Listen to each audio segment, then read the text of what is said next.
Vas-y. Merci pour cette opportunité. Donc, de aujourd'hui vous parler un peu et comprendre ensemble un peu mieux les frontières planétaires, qui sont un concept quand même assez récent. Moi, la première fois que j'ai entendu parler des frontières planétaires, c'était en 2014, là, lors de justement ma maîtrise à l'École polytechnique au sein de la chaire du CIREC, donc la chaire de recherche sur l'analyse de cycle de vie, où un jeune postdoctorant était de passage à Montréal et qui s'intéressait aux limites planétaires appliquées à l'analyse de cycle de vie, qui est une méthode d'évaluation d'impact. Donc aujourd'hui, ce que je vous propose, n'étant pas une spécialiste de la gestion de l'eau, donc moi je suis plutôt une spécialiste de l'approche cycle de vie, j'ai abordé les frontières planétaires à partir de cette perspective-là, auprès notamment de mes clients, justement pour sortir un peu de la vision tunnel carbone. Euh, puis, euh, puis donc, j'ai relevé le défi avec plaisir quand le risque m'a approché pour vous proposer ce webinaire sur euh, appliqué au contexte un peu plus de la gestion de l'eau. Euh, Ça va aller comme suit. Donc, on va prendre un petit 5 minutes d'introduction. Je vais vous parler vraiment du concept des frontières planétaires. On va prendre un bon 15 minutes en se concentrant un peu aussi à la fin sur la frontière de l'eau, notamment l'intégration de l'eau verte dans l'évolution des frontières planétaires. Et on va se réserver un 15 minutes sur l'aspect plus opérationnalisation, où là, on va parler d'un cadre d'opérationnalisation qui a été proposé, puis appliqué dans le fond à une étude de cas en Colombie dans une zone humide. Et on va discuter un peu des perspectives et conclusions, perspectives futures, parce que c'est vraiment une discipline qui, en tout cas, un concept qui est en grande évolution constante et quand même assez rapide. On se laissera un 10-15 minutes de discussion à la fin euh, pour, euh, pour clore. Donc, pour commencer, je voulais justement faire une petite. Oui. Tu peux nous partager peut-être ton écran? Ah, vous ne voyez pas mon écran? Non. Mon Dieu, merci. Est-ce que là, vous voyez mon écran? Oui, c'est bon. Parfait, merci. Voilà. Donc, pour commencer, j'aimais bien commencer par cette photo un peu d'Edward Bonsky, qui est un photographe là, qui photographie justement et explore à travers divers projets photographiques l'intersection mondiale complexe entre la croissance industrielle et l'impact sur l'environnement. Donc, comme on sait, les activités influencent de plus en plus le climat, mais aussi le visage et les paysages. Et j'aimais bien cette citation qui nous rappelle que nous venons de la nature, qu'il est donc important d'avoir une certaine révérence pour elle, car si nous la détruisons, bien évidemment, on se détruit nous-mêmes. Pour la petite histoire, cette photo, elle a été prise à la mine de lithium Salt Falls dans le désert d'Atacama au Chili. Euh, donc, euh, la Terre serait entrée dans une nouvelle époque qui serait l'Anthropocène. En 2023, Dutreuil et Charbonnier publient cet article Philosophy of Anthropocène dans le Oxford Research Encyclopedia for Environmental Science, où le terme Anthropocène aurait selon eux des significations et des implications différentes, bien évidemment, d'une communauté scientifique à l'autre, comme la science euh, des systèmes terrestres et de la géologie. Au niveau des sciences de systèmes terrestres, l'Anthropocène est considéré comme un concept euh,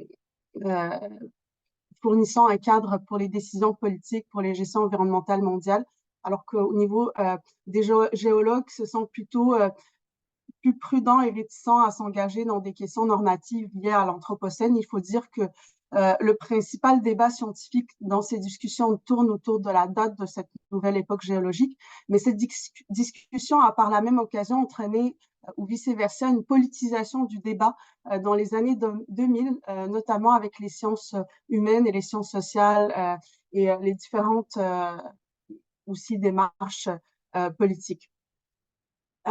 Au-delà des débats épistémologiques et politiques entourant l'Anthropocène, la croissance exponentielle des activités humaines fait craindre, bien évidemment, à la communauté scientifique qu'une pression accrue sur les systèmes terrestres déstabilise ces systèmes biophysiques critiques et déclenche des changements environnementaux qui sont brusques, irréversibles et qui seraient délétères, voire catastrophiques là, pour la survie humaine.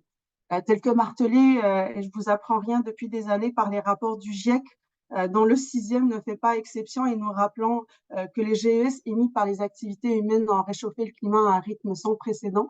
La température de la surface du globe est à 1,2 degrés de plus par rapport à la période industrielle. Et on s'enligne, en tout cas, si dangereusement vers le 1,5. Donc, le dépassement de ce seuil entraînerait probablement bien la fente de la calotte glaciaire, bien 3 fois plus d'épisodes d'extrême chaleur, des niveaux d'extinction bien évidemment plus importants, une perte des récifs coralliens. Puis en 2023, on annonce une accélération du phénomène aussi.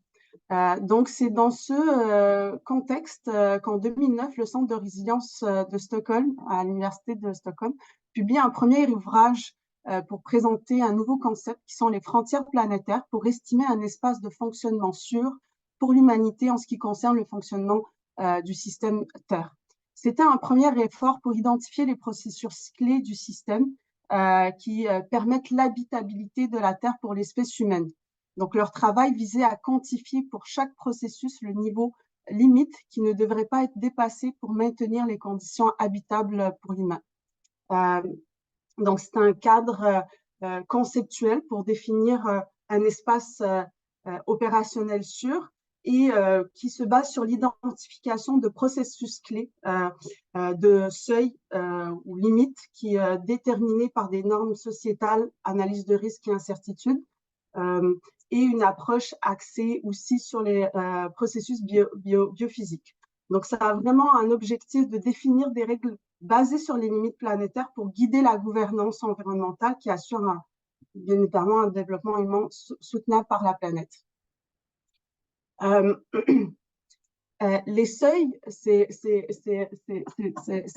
des caractéristiques intrinsèques à ces systèmes qui sont souvent définis par une position le long de plusieurs variables de contrôle.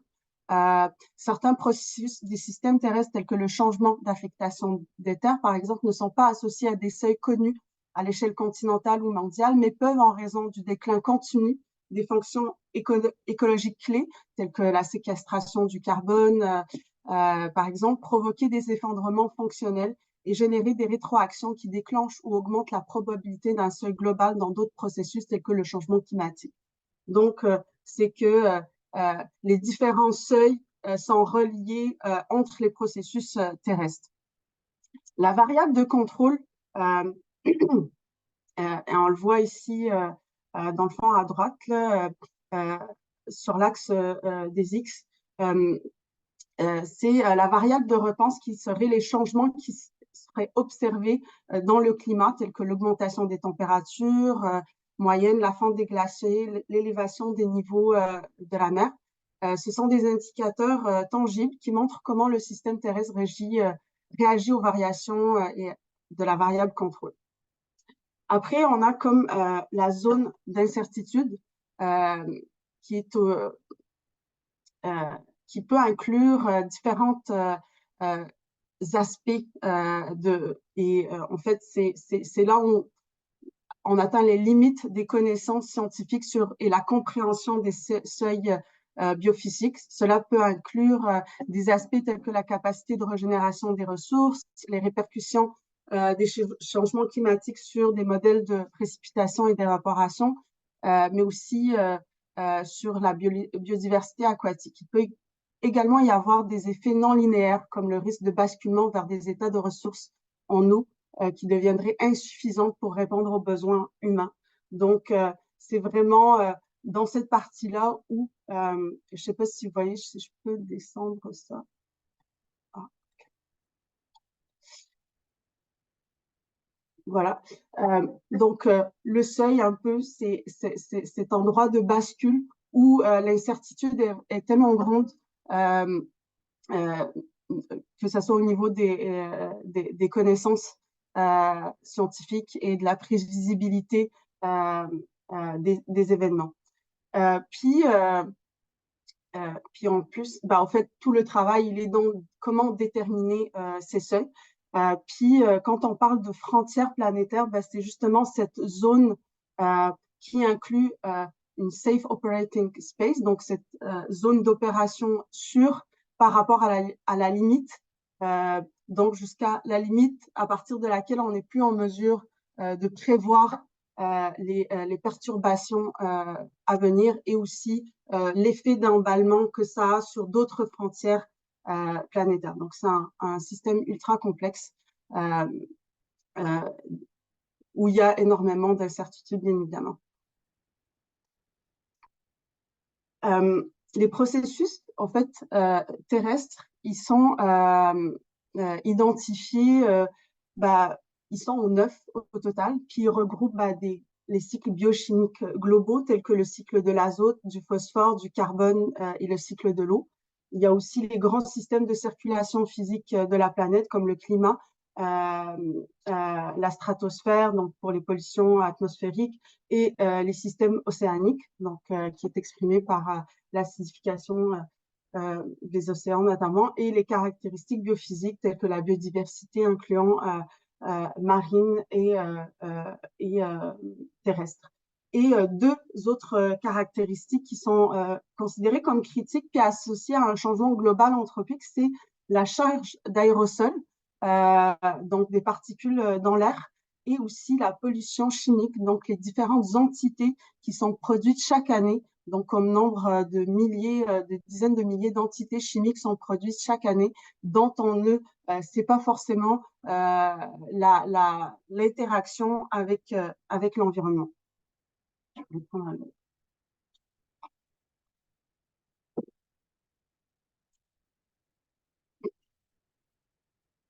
Juste pour illustrer de façon plus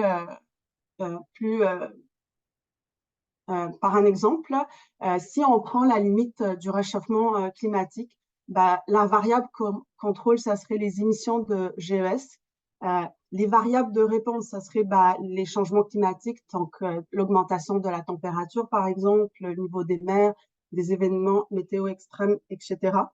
Euh, donc, le niveau d'incertitude, lui, euh, ou la zone d'incertitude, bah, comme j'expliquais tantôt, ça serait vraiment au niveau de la compréhension et la prévisibilité des différentes rétroactions climatiques et euh, les interactions avec les autres frontières. Et la zone sûre bah, serait basée sur des seuils de CO2. C'est-à-dire que, tu sais, puis on a le bon exemple qui est le fameux, il y a une limite du 1,5 degré qui a été amené comme consensus international là, récemment et qui a pour objectif là, de contenir l'augmentation à 1,5 par rapport au niveau pré-industriel, sachant qu'on est déjà à 1,2.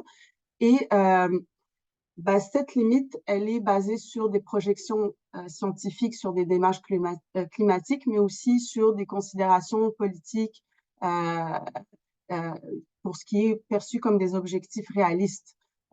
Donc, ce qui est important, je pense, de retenir ici, c'est que la détermination du seuil, elle ne se fait pas 100% sur des considérations biophysiques, mais aussi sur des considérations politiques et autres. Donc, voilà. Euh, et au niveau du Safe Operating Space, bah, on a justement à 1,5 degrés Celsius. Si on prend la variable contrôle qui serait la concentration en CO2 équivalent, donc la limite serait de 480 ppm. Puis, au niveau du point de...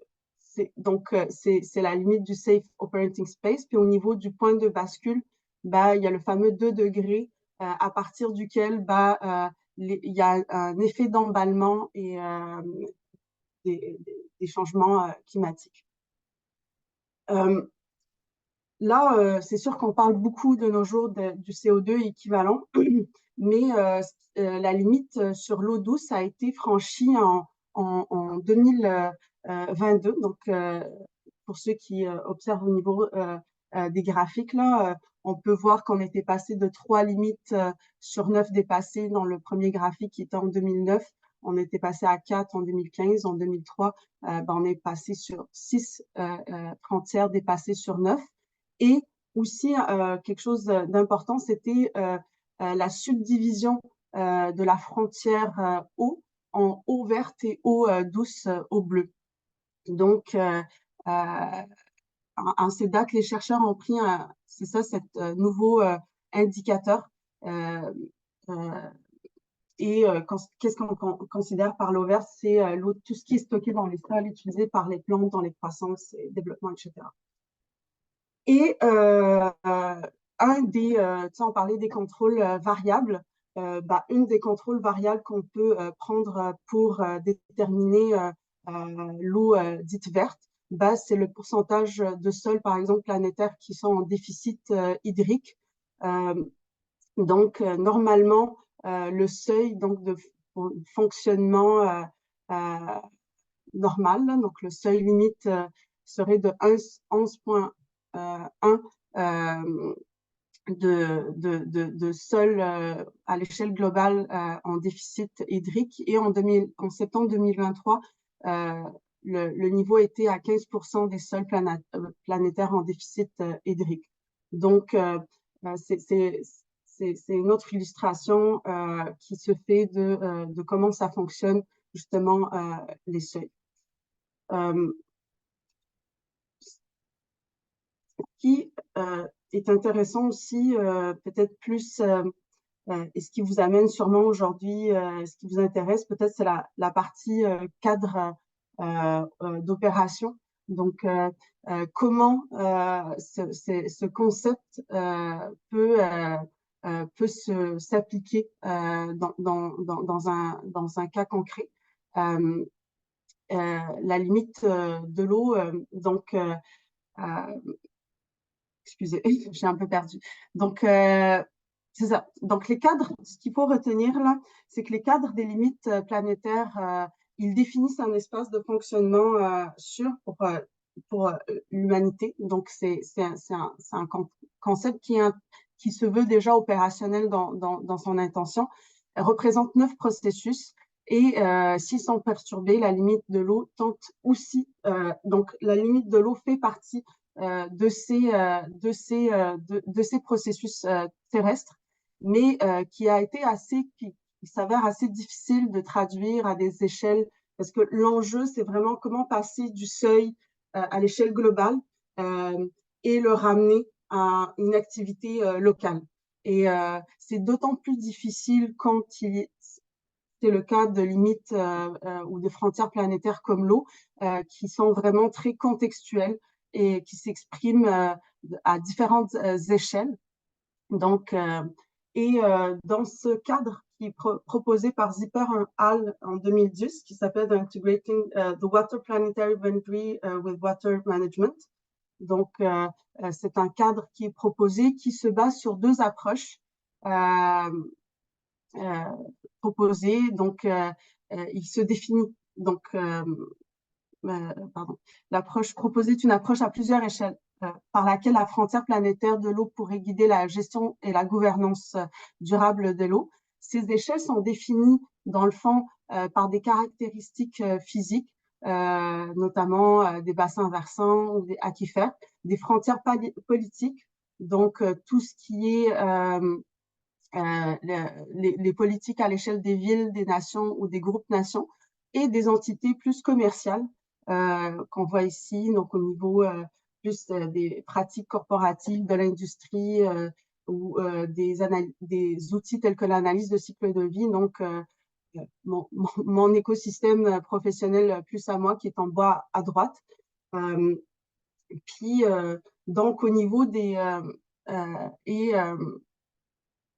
ce concept aussi intègre, donc il est au niveau des caractéristiques biophysiques, donc ils partent d'un cadre où il y a, comme je disais, les variables contrôle peuvent être multiples. Donc en 2019, il y avait Gleason et Hall qui avaient proposé 6 sous-limites, justement, qui touchent l'humidité des sols, l'eau atmosphérique de surface, l'eau gelée et l'eau souterraine. Et dans le fond, ce cadre part de ça, puis utilise deux approches de désagrégation, une qui est basée sur l'allocation équitable, donc qui est le calcul des parts équitables dans lesquelles l'humidification de l'eau sont comparées à l'espace, donc sur d'opération, tout en se basant bien évidemment sur des facteurs biophysiques du contexte local, mais et socio-économiques, mais aussi des considérations éthiques, d'autant plus que c'est important quand on parle d'une ressource ou d'une frontière comme l'eau. Puis, la deuxième approche qui est utilisée dans cette désagrégation locale, c'est de définir un espace opérationnel dans lequel les interactions entre les réserves d'eau et les composantes du système terrestre sont utilisées pour définir des limites locales pour maintenir le système. Donc, voilà un peu pour l'explication de ce plan, en tout cas ce cadre. Puis, ce qui est intéressant de voir, c'est dans cet article, c'est qu'il y avait une étude de cas, celle de la Ciénaga Grande de Zone, qui est une zone humide en Colombie, qui a connu plusieurs perturbations humaines dans la construction dans les années 50 de routes qui ont interrompu des échanges d'eau de surface souterraine entre l'océan et les zones humides. Dans les années 70, ça a connu la construction de bernes et de routes le long de une des rivières, qui est la rivière Magdalena, et qui a réduit les apports d'eau douce, entraînant une augmentation de la salinité de l'eau. Et parallèlement, il y a tout l'impact lié à l'irrigation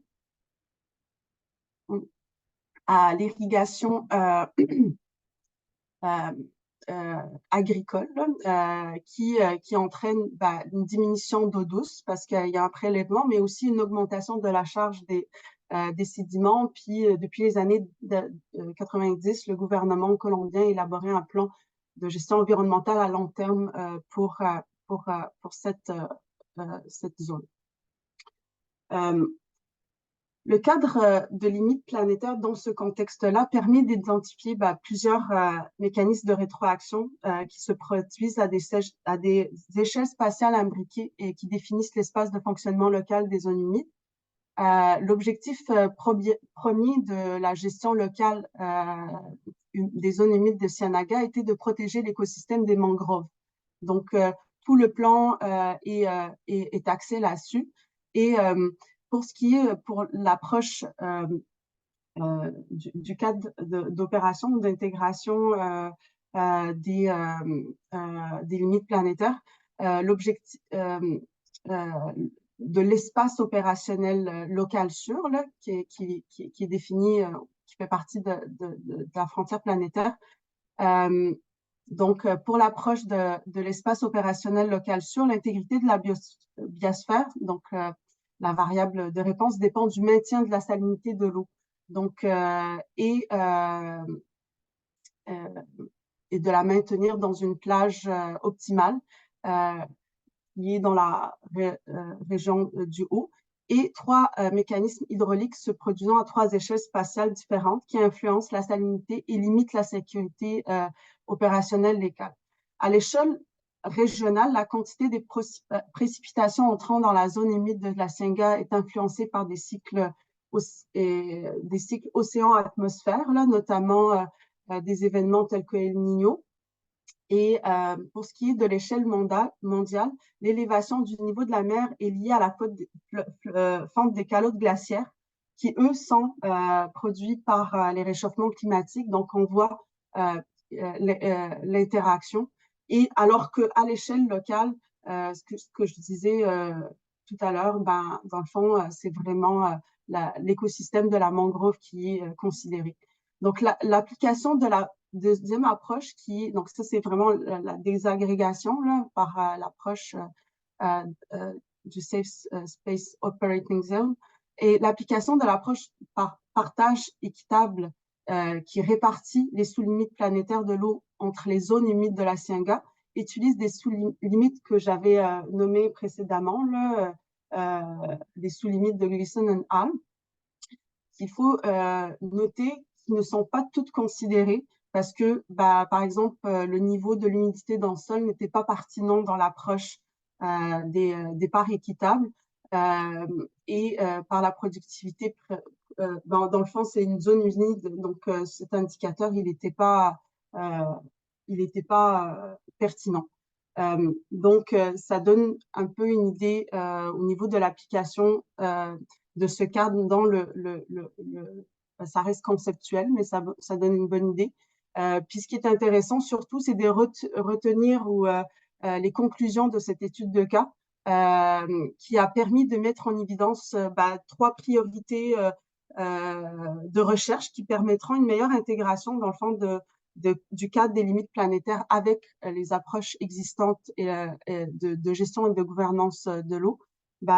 Premièrement, de considérer les limites planétaires comme un système adaptatif complexe et qu'il faudrait intégrer à la gestion de l'eau et considérer non seulement les valeurs actuelles des différentes sous-frontières et des frontières, mais également sur les dynamiques à venir et les trajectoires de changement systémique potentiel des autres frontières. Donc, ce qui revient au deuxième point qui est vraiment, je pense, le grand mot d'ordre, qui est l'incertitude. Euh, bah, L'incertitude qui découle de ça, qui se manifeste directement dans la définition des conditions stables et instables pour la variable de réponse et l'intégration de l'incertitude dans la gestion et la gouvernance de l'eau. Puis, dans le fond, l'incertitude, il y a trois éléments vraiment importants, que ce soit dans la compréhension de la complexité des rétroactions aussi, qui sont non linéaires, euh, au niveau des données qui sont observées et des modèles qui sont utilisés pour quantifier la valeur actuelle des variables de contrôle, mais aussi le processus d'harmonisation des deux approches. Donc, comment harmoniser justement l'approche d'allocation équitable et du Safe Operating Zone. Et bien évidemment, un élément important qui est mentionné aussi, c'est que c'est sûr qu'il y a énormément d'incertitudes, mais le principe de précaution suggère qu'à mesure que l'incertitude augmente, l'écart par rapport à la valeur seuil est estimé devrait également augmenter, en particulièrement compte tenu des impacts importants du franchissement des seuils et la présence de décalage temporel important. Donc, le fait qu'il y a beaucoup d'incertitudes n'est pas un prétexte pour pas prendre action, mais bien au contraire de continuer la recherche en ce sens. Et non seulement continuer la recherche en ce sens, mais aussi travailler en étroite collaboration avec les décideurs politiques et les chercheurs. Et d'ailleurs, au Québec, ce qui est intéressant maintenant, il y a ce qu'on appelle les fameuses résidences de chercheurs auprès des municipalités. Donc, c'est un peu dans cet événement-là et l'importance de justement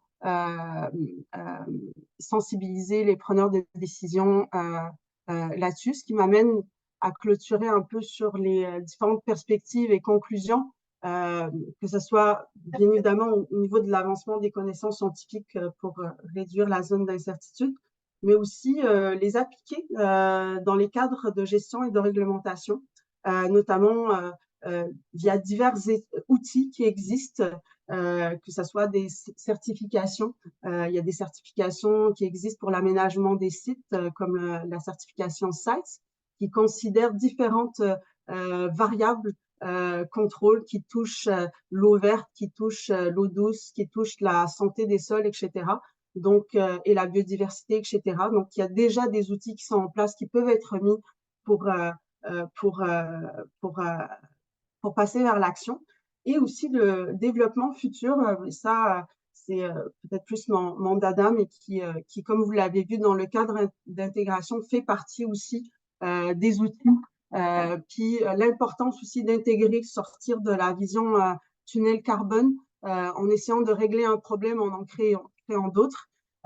Des outils comme la CV sont quand même aussi très intéressants, notamment avec en 2021 Anders Björn pour un peu clore avec le début de l'histoire, à travers qui j'avais entendu parler pour la première fois des limites planétaires, qui avait publié déjà en 2021 un premier cadre méthodologique qui intègre l'ACV avec les limites planétaires, mais c'est encore en développement, donc notamment relativement aux différentes incertitudes que j'ai nommées, mais ça avance quand même assez rapidement.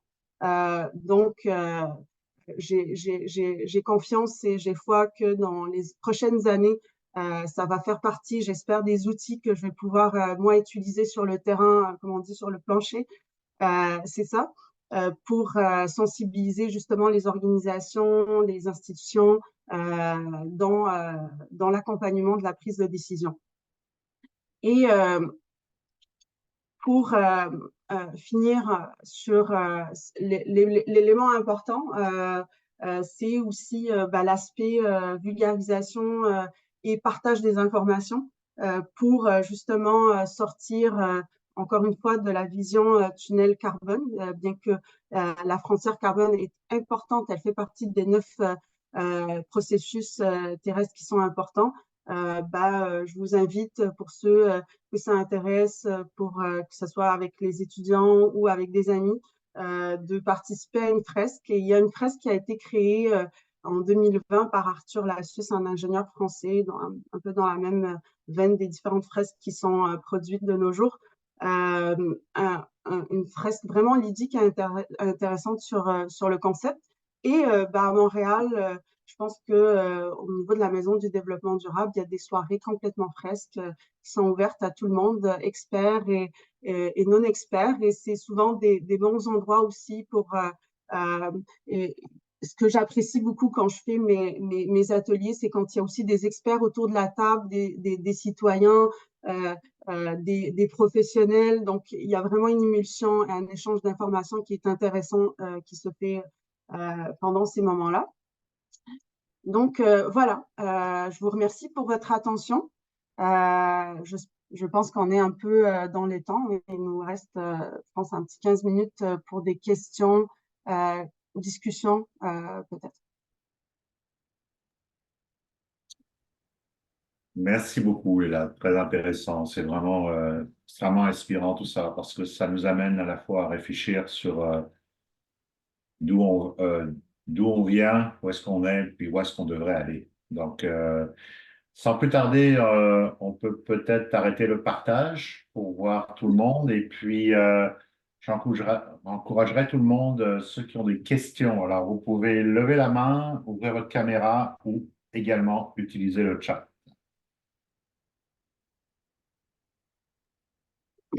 Il y a déjà une question dans le chat qui a été posée par Léa OK. et qui demande à l'échelle municipale comment cette approche pourrait être mise en œuvre et comment on peut l'intégrer dans les documents, les outils urbanistiques existants et si tu as des exemples. Mhm.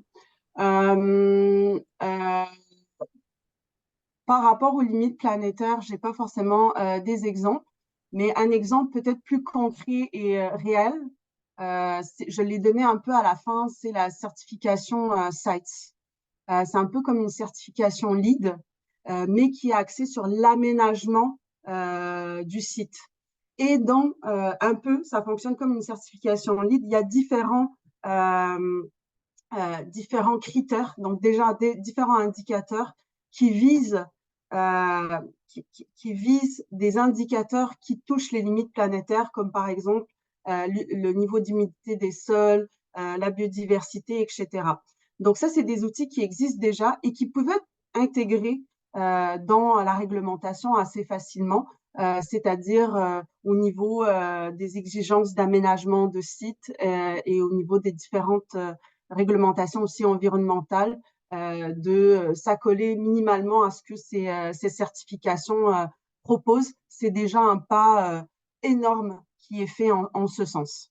Je ne sais pas si ça répond à la question de Léa en termes d'exemples concrets, euh, mais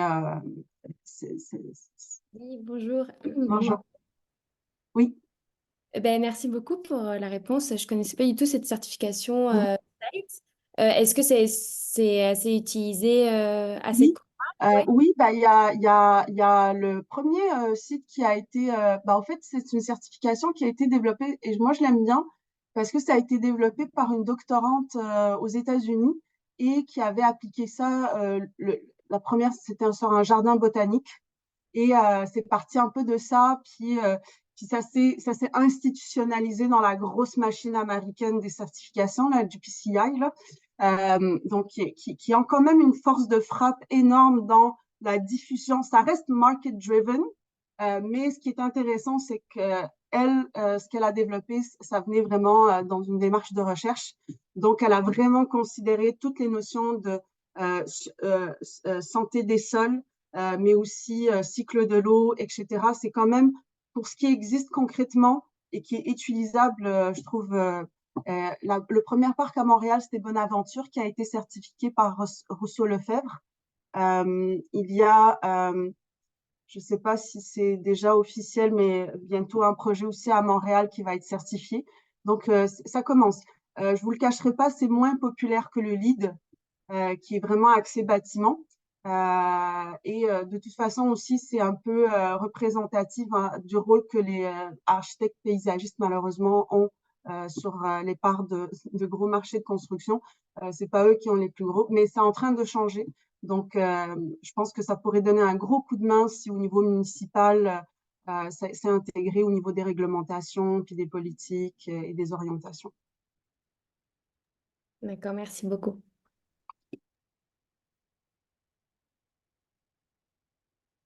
Alors, n'hésitez pas à poser des questions. Moi, je vais embrayer tout de suite, puis je vais. Ah, Jean-Bernard, vas-y. Ouais, j'avoue que je ne suis pas capable de poser une question, mais d'exprimer d'abord et avant tout une certaine fascination.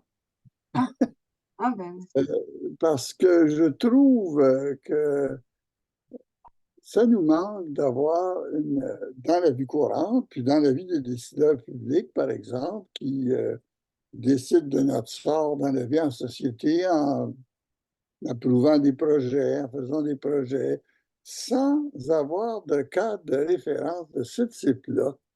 Je me dis qu'on est un peu à la merci de l'incertitude totale et non pas d'une partie de certitude quelconque qui nous permettrait des assises meilleures pour faire ce qu'il faut faire dans la société. Et comme nous, notre domaine, c'est les inondations, ben, par exemple, quand les municipalités décident d'ouvrages qui ont pour effet d'accentuer les inondations plutôt que de favoriser leur absorption par la nature, par l'ensemble du territoire, alors je suis un peu inquiet.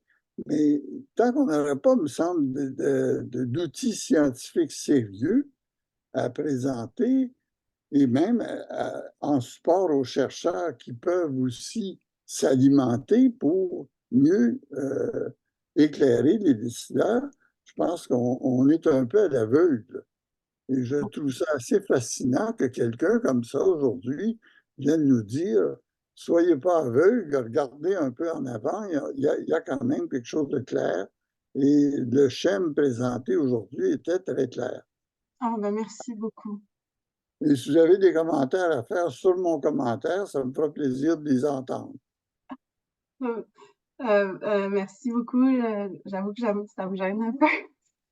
Mais oui, merci. Je hochais la tête au sens que j'étais bien d'accord avec vous.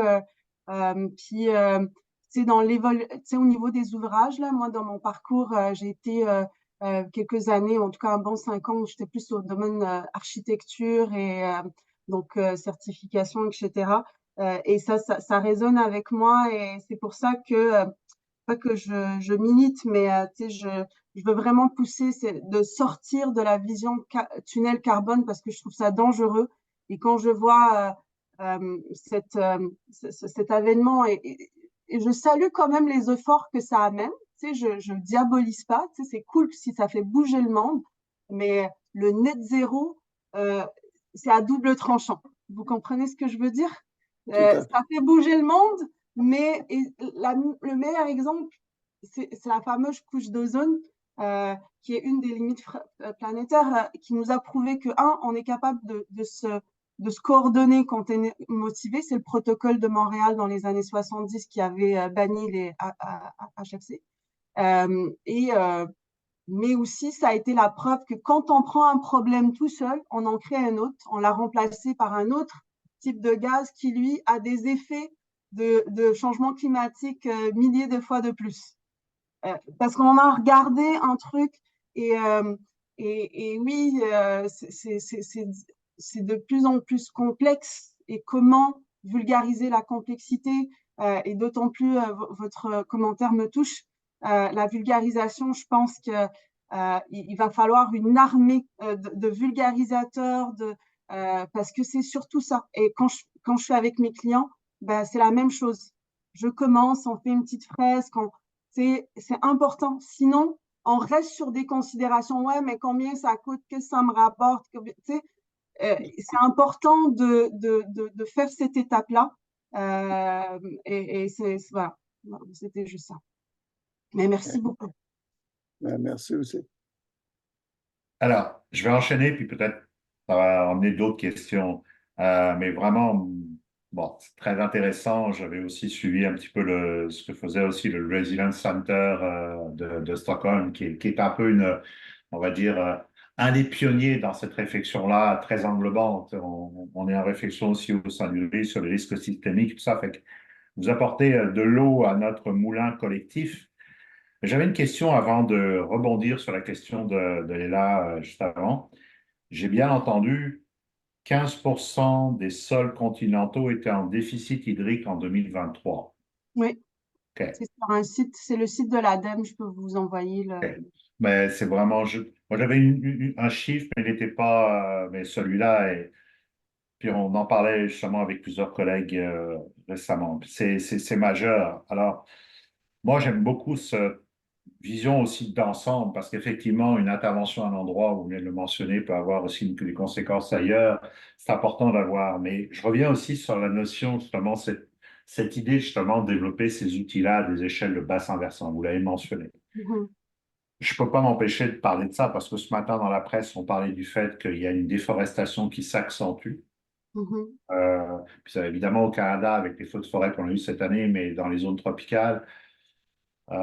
Donc, comment justement de plus en plus intégrer ces outils-là à des échelles de bassin versant pour fixer les seuils, par exemple, à ne pas dépasser de milieux humides, Mhm. d'écosystèmes forestiers. Jean-Bernard parlait des milieux naturels plus généralement pour que nos milieux, notre territoire aussi servent aussi d'espace de liberté aux rivières pour éviter justement qu'on. Donc, je trouve ça très intéressant. Est-ce qu'il y a des exemples justement comme ça, les échelles locales qui ont été pour Ouais. essayer d'englober tous les facteurs finalement de ces limites-là qui doivent Ouais. aussi s'appliquer à des échelles locales de façon très importante? Honnêtement, et c'est une excellente question. Euh, Premièrement, ben, n'étant pas experte des bassins versants, je peux pas aller très loin, mais ce que je peux dire, c'est que probablement il doit y avoir toute cette notion de monitoring au niveau des bassins versants. Donc, ça serait de comment intégrer les fameux seuils. Puis, quand même, Gilson et Hall offraient déjà ce qu'on appelait les 6 sous-limites, là, tu sais, par rapport qui peuvent être appliqués à l'échelle d'un bassin versant. Après ça, il y a des trucs qui s'appliquent ou pas, tu sais, mais euh, puis fait que ça serait comment d'intégrer ça au niveau du monitoring et de ce qui peut être monitoré. Donc, c'est tout peut-être la gestion du bassin versant, comment ça fonctionne, je ne suis pas spécialiste, mais c'est sûr que c'est un lien avec le monitoring. Puis aussi, j'ai perdu mon idée. Je m'excuse, j'ai comme juste. Mais au fait, ça vaut la peine de creuser plus. En fait, c'est ce que j'allais dire, c'est que j'ai mis, j'ai mis un temps de recherche pour mais j'ai pas mis tant d'heures non plus. Donc, mais ça vaut la peine de creuser s'il y a vraiment des exemples d'autres qui existent. Puis quand même, c'était un article relativement récent, puis c'est tout ce que j'avais trouvé par rapport au cas de la Colombie, là, qui était quand même bien illustré conceptuellement, mais c'est définitivement, s'il y a des gens qui veulent poursuivre un doctorat là-dessus, c'est un bon sujet. Parfait. Je vais laisser la parole, Léa. Oui, c'est juste pour rebondir très rapidement, quelque chose que je trouve assez exemplaire, novateur, c'est la mise en place des bureaux de projet. Le ministère des Affaires municipales et de la création qui a mis en place les bureaux de projet qui, justement, veillent à la planification de l'aménagement par bassin versant. Mais ça, c'est l'aménagement des zones inondables. OK. Mais ça n'empêche que c'est par bassin versant. Puis j'ai l'impression que c'est un peu la première fois qu'on a une réflexion à cette échelle-là. Fait que je me dis, ce serait quand même intéressant. En tout cas, moi, j'espère qu'on continuerait dans cette voie-là, puis pas forcément que pour l'aménagement des zones inondables, mais même plus largement, en fait. Voilà, c'est juste pour petit avis. C'est vraiment intéressant. Donc, il y a déjà une structure qui est en place qui pourrait intégrer ce monitoring, puis en intégrant les différents indicateurs. Ouais. Ça demande une collaboration accrue entre justement la pratique et la science. Puis il faut. Absolument. Tu l'as mentionné tout à l'heure à propos du fait d'avoir accès aux connaissances scientifiques sur une base régulière, parce que les bureaux de projet, c'est une belle structure, mais s'il n'y a pas justement un passage et aussi ces concepts, je suis pas sûr que le concept de limite planétaire soit en discussion au sein des bureaux de projet, et pourtant c'est fondamental, parce que pour revenir à la question que je posais, la préservation des milieux, et en particulier des milieux naturels, est une solution basée sur la nature, encore une fois, qui est extrêmement importante. On a appliqué, je pense qu'il y a eu des exemples, il y a plusieurs exemples à travers le Québec qui se sont formés. Est-ce que c'est les bureaux de projet qui ont été les instigateurs? Est-ce que c'est le monde municipal? Mais définitivement, je reviens à ça, parce que tu l'as mentionné, désolé Léa, je tutoie tout le monde, mais nous sommes dans un contexte de déficit hydrique déjà dans le contexte québécois cette année dans le Nord. Donc, j'en discutais ce matin d'ailleurs avec certains médias qui se posaient la question à cause de la faiblesse de la quantité de neige. On a eu l'habitude d'avoir accès à en profusion de l'eau. Nous sommes rentrés dans une nouvelle ère. D'ailleurs, on vient de terminer un travail avec nos collègues sur les feux de forêt. Dans le Nord, on voit des sécheresses, notamment dans la zone nordique qu'on n'avait jamais vue. Sous-entendu, on va rentrer justement, et c'est mon autre question. Alors là, je vais vraiment être court. D'où l'importance d'appliquer ces concepts-là à des échelles locales, parce peut-être qu'on va découvrir que certaines limites ou certains seuils à des échelles locales ont déjà été atteints ou sont sur le bord d'être atteints. D'où l'importance de travailler sur ces concepts-là qui sont extrêmement intéressants à des échelles globales, mais aussi à des échelles locales. Je vais parler là-dessus. Je suis tout à fait d'accord que c'est extrêmement important de travailler là-dessus à l'échelle locale. Et je pense aussi, c'est là que, puis, tu sais, je ne veux surtout pas parler à travers mon chapeau, mais qu'il doit y avoir des difficultés, des difficultés méthodologiques dans justement cet exercice de désagrégation-agrégation à travers deux approches. Donc, malheureusement, ne faisant pas mon doctorat sur le sujet, je ne pourrai pas m'étaler, mais je pressens qu'il doit y avoir des enjeux méthodologiques qui doivent entourer et puis peut-être ça doit être en cours, là, c'est normal, là, dans le sens que la science, elle est constamment, elle est active, là, fait que c'est en cours. Il y a peut-être un petit boulon d'étranglement là, mais ce que je trouve intéressant quand même, justement avec cette nouvelle, je sais pas, d'avoir des résidents, donc des conseillers scientifiques à l'échelle des municipalités, c'est le bourgeon d'une nouvelle structure qui pourrait permettre justement de venir et je sais pas, s'insérer dans les structures justement comme ces agences-là pour s'assurer d'une alimentation continue en termes de la recherche. Donc, ça serait comme des courroies qui permettraient donc, moi, en tout cas, ça me rend optimiste pour la suite. Très bien. Anne-Sophie? Euh, excusez. Oui, bonjour. Merci beaucoup pour ta présentation. J'aime beaucoup cette idée de tout décloisonner pour tout mettre en commun, puis réagir sur un problème global. Euh, Moi, je travaille dans un organisme de bassin versant, fait que je travaille sur l'eau, puis surtout la protection des sources d'eau potable. Puis là, moi, ça, on a parlé des bureaux de projet des inondations. Donc, ils font un boulot à l'échelle des bassins versants. En ce moment, on travaille sur les plans de protection de sources d'eau potable. C'est aussi à l'échelle de bassins versants. Mais tout ce qui était plan de protection des milieux humides, c'était à l'échelle des MRC. Pour les changements climatiques, c'est en cours, c'est aussi à l'échelle des MRC. Donc, c'est ça, à chaque fois, c'est une entité un petit peu différente, municipale, bassin versant, MRC. Et donc, ce qui n'aide pas. Mais quand là, tu parles des conseillers scientifiques dans les villes, ben, ça fonctionne là, pour Montréal, Longueuil, Laval, c'est des machines énormes. Ça ne marcherait pas pour les petites municipalités qui n'ont pas de moyens, qui n'ont même pas d'inspecteurs, mais ça pourrait peut-être marcher à l'échelle des MRC. Un conseiller pour une ou deux MRC. Puis qui pourraient amener ça, puisque c'est eux justement là qui font ce qui est milieu humide, ce qui est changement climatique.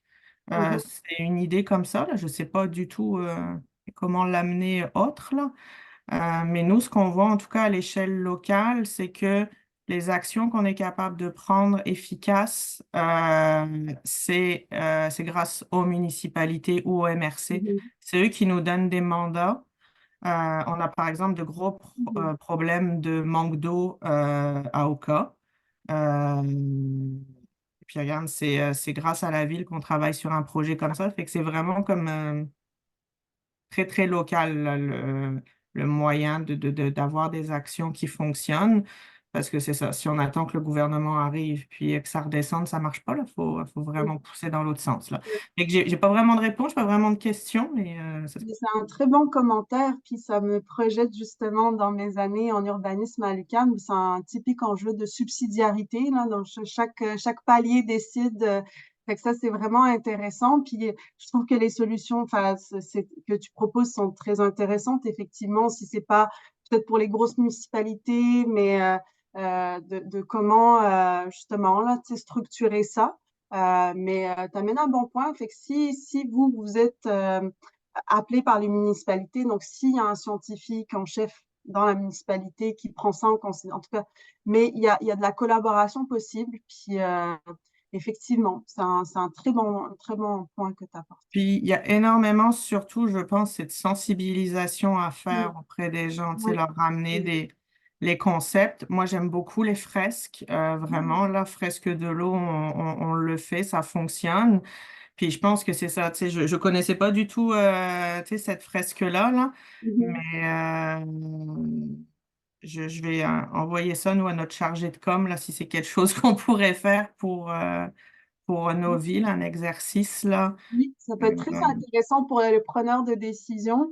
Puis vous pouvez, tu sais, une fresque, là, vous pouvez aussi prendre et puisque vous êtes déjà expert en la fresque de l'eau, faites la fresque des frontières planétaires, mais avec un accent particulier sur l'eau. Comme Ouais. ça évite justement de soit rester dans l'eau comme un truc et Ouais.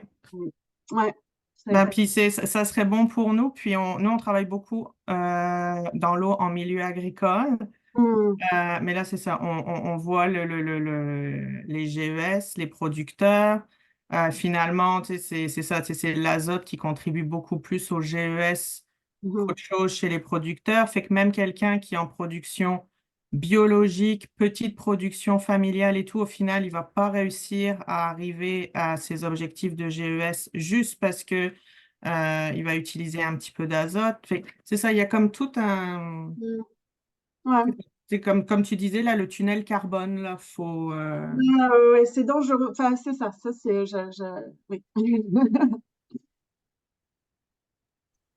Merci beaucoup. Merci.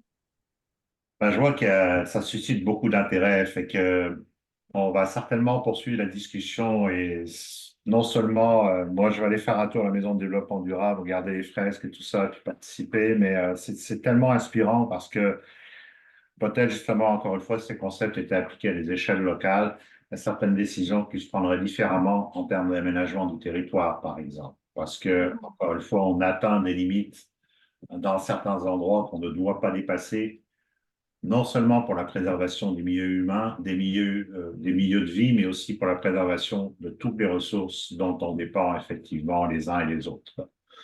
C'est vraiment très intéressant. Donc, on va avoir aussi d'autres discussions. Je sais que ça a amené des discussions, cette réflexion-là aussi sur les points de bascule. Tu l'as mentionné tout à l'heure. Ça, c'est très intéressant. Il y a un groupe international qui travaille là-dessus. On va avoir d'ailleurs un autre webinaire d'un collègue sur ces risques systémiques, ces points de bascule au mois de juin. Valérie vient de fixer la date. C'est tellement important, je pense qu'on est aussi. Puis ça. C'est motivant, comme tu viens de le dire, comme on vient de le mentionner aussi, parce qu'on voit qu'avec ça, on a des outils concrets pour essayer d'être capable de prendre des décisions le plus éclairées possible, encore une fois, basées sur les données probantes, en intégrant toutes les dimensions. C'est très intéressant. Vraiment, je te félicite, Léla, de nous avoir inspiré avant le lunch et pendant cette heure de lunch. Donc, merci beaucoup. Euh, Encore une fois, merci Valérie pour l'organisation. Merci à tout le monde d'avoir été présent et on vous souhaite un beau